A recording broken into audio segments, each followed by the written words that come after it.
All right, we're going to have Q4 week 2, day 1 lesson to see how you guys doing this week. So hopefully everything's going really well for you. Q4 week 2, day 1. All right. I got a lot of review material and hopefully some basically new stuff here for you. So let's just get right at this here. Number 1, we're just factoring. P squared minus 7p minus 30. We want to know what does that factor down into? Well, we've got 3 times 10. So it doesn't matter where you put it. You need a negative here. So I'm going to make that a negative 10, positive 3. And that's your factorization. Okay, number 2. We're going k squared plus 17k plus 70. Factor in that guy. Factor is very similar to the last one. 7 times k gives me 7k. K and 10 gives me 10k, which if I add them together, I will get that 17k in the middle. Moving on to number 3, x squared plus 42x plus c. Okay. We've got an a value of 1 right here. This coefficient of x squared is 1, so this is a great problem to complete the square on. That's what it's asking us to do. So our b value here is that 42, and our c value is half of our b value squared. So it's going to be 21 squared. So our c value for this problem is going to be 441. So we have to go ahead and complete the square the rest of the way. Okay. Number 4, we have x squared plus 3 minus 3x. I'm going to throw an equals 0 in there because it asked us to rearrange those and put that in basically quadratic standard form. So that's going to be the x squared goes first. Then I'm going to bring my x term, and then I'll have my constant of 3. And then it says identify our letters here. So a is a 1, b is a negative 3, and c is 3. So you can see this week is pretty quick so far. Number 5, here's our new stuff. Okay, kinda. I'm going to say new as in kinda. Because if you think back to when we changed functions, when we added to the input or we added to the output, that's what this problem is talking about. You can definitely use your calculator on this. This is a great one to use your calculator on if you're unsure of what to do here. I'll try to remind you. So here we've got our output. Here we have our x representing our input. So anything that I change to that x is going to do the opposite, if you remember. Okay. So we have an a value right here. That tells us if it opens up or down. Okay, if there's a positive number right there, like it is, it's a 1, this thing's going to open up somehow. It's not quadratic, but it's going to kind of open up. Almost like, I don't know, like it's going to be a line that goes up and then flattens out. Okay, and then this here is your input value. And remember, any changes to this are opposite on the graph. So if I were to, say for example, add 5 to this, do like an x plus 5, most of you probably remember that's actually going to move the function, which is the graph, the opposite of plus 5, so it's going to go left 5. Okay. If that were to be a negative 5, it would have moved the graph to the right. So this changes my right and my left. Okay. So, and then it's really kind of here. We have like a plus c out here. Okay. And any changes to that c value affect our output. And whatever that does moves the graph up or down. So it moves the graph up or down. Exactly whatever it says. So if it's an example of, we use the same example here, plus 5, that means my graph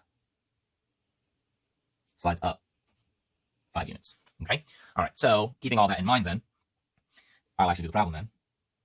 So we have y equals the square root of x, and it was changed to y equals the square root of x plus 2. Now I'm going to just throw that in parentheses so you can see that that thing's happening there.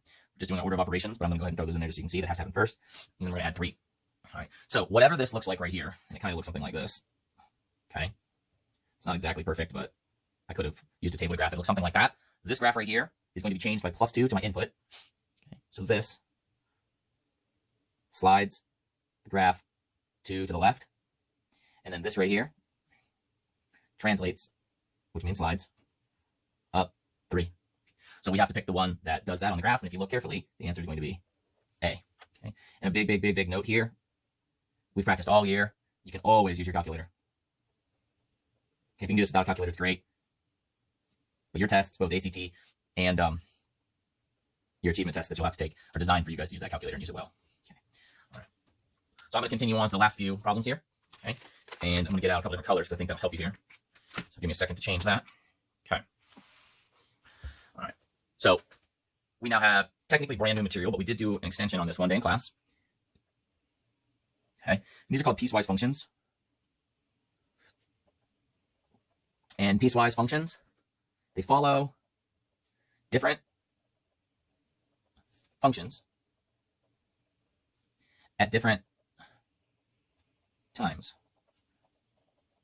So for example, if I was riding my bike and I was just going really easily, pedaling nice and easy, my bike is going to be demonstrated by a certain function. And then all of a sudden I start pedaling very hard, or I go up or down a hill, I'm now going to be using a different function. And that's what these are used for. It's used to go from one function to another function without redoing the whole entire problem.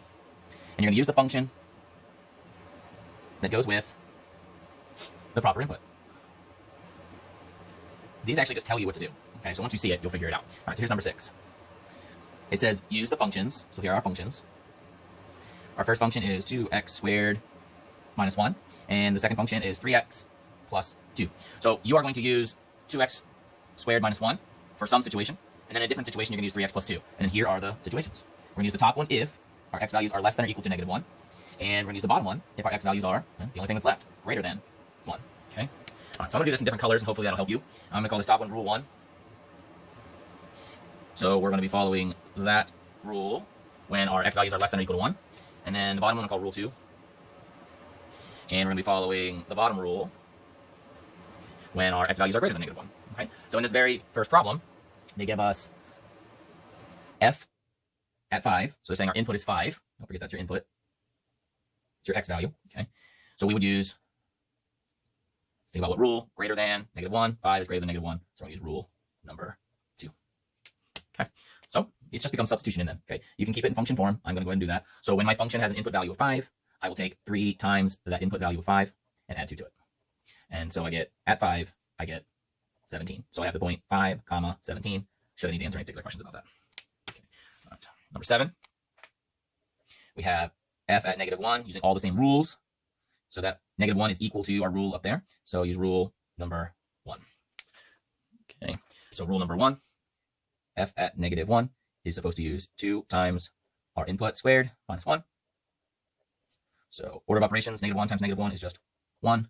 So f at negative 1, 2 minus 1 is 1. So we have the point negative 1, 1. So hopefully you're seeing that that's not as scary as maybe you first thought. Okay. My rules are going to go off the page here probably. I don't think I can keep them both and do the problem. Okay. You'll have to refer back to that. And then number 8, we have f of negative 5 now. So that's going to use rule number 2. So rule number 2, grab my pink out here. So f at negative 5 equals to 2 times the quantity negative 5 squared minus 1. Negative 5 times negative 5 is 25. So we have 2 times 25 minus 1. So we have 49. So negative 5 comma 49 would be our coordinate. Okay. There are piecewise functions and how to adjust a graph by looking at the change in the input and to the output. So have a great day. Keep shooting me those questions if you have them. Okay. Great job on your learning, guys. Talk to you later. Bye.